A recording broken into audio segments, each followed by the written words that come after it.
today on Henry's How-Tos, I'm going to show you how to make the best Napoletana sauce. Let's get straight into it. Alright guys, so we're going to start with 1/2 of a brown onion, and all we're going to do is finely dice this.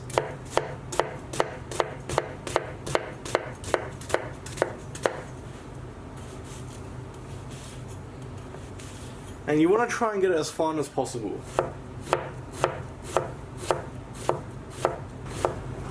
And I'm going to bring across 3 garlic cloves. Now all we want to do with these is just smash them like that.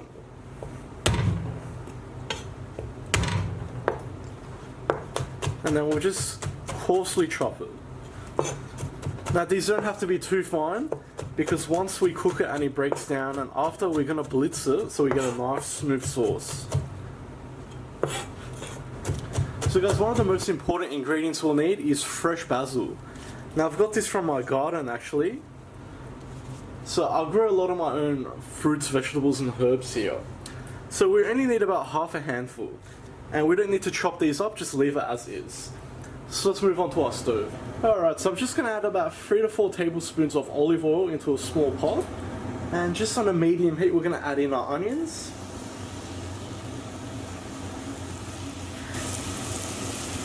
And we just want to fry our onions until they've softened and browned.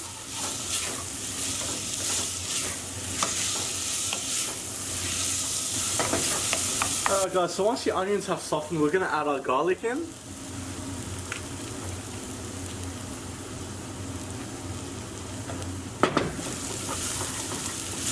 And we just want to cook those together for about a minute. Alright guys, so we'll add our fresh basil in next.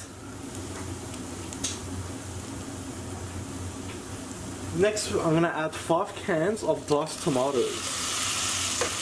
So I'm using 5 400 gram cans, so that's about 2 kilos. Now to this I'm going to add about a teaspoon of salt, half a teaspoon of black pepper, 1 teaspoon of dry oregano, and 2 heaped tablespoons of tomato paste. And we're just going to stir this together, and guys, we want to bring this up to the boil. Alright guys, so as you can see that's reached the boil. So what we're going to do is turn the heat down all the way to low, and I mean as low as possible, because we want to let this slowly simmer. First we'll add in 1 tablespoon of white sugar. Stir that through. So guys, that's really all there is to it at this point. So all we need to do is let this simmer for around 45 minutes to an hour. Now the longer the better, so you want to let this very slowly cook, so we'll come back then. All you really need to do is come and check on it every say 10-15 minutes and give it a quick stir so it doesn't burn. Alright guys, so I'm just at the 1 hour mark now. As you can see, this is nicely thickened up and reduced, and you can see from the line on our pot how far low it's gone. So I'm happy with it at this stage, so we'll go ahead and turn the heat off. So guys, depending on how you want to use this, you can actually just use it like this and keep it nice and chunky. So if you're making a pasta or a risotto, this will be very nice like this. Now, but for example, if you're doing a pizza, then obviously you want this to be nice and thin. So we'll go ahead and blitz this now. So I'm just going to use a stick mixer to do this. You can just put this into a food processor if you want. Just be careful because it will be very hot.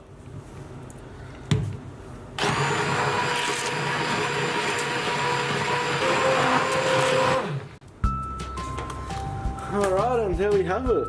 Nice, beautiful sauce. So you can use this right now for pastas, risottos, pizzas, red sauce base for any sort of steak dish, chicken dish, seafood dish. Possibilities are endless. So guys, there's a lot of tweaks you can actually do to this. For example, it's very common for a lot of Italian recipes to put meat bones into your sauce while it's cooking. So you can use beef, lamb or pork bones. I know a lot of recipes put any sort of fatty sausage into it, and it just gives the sauce even more body.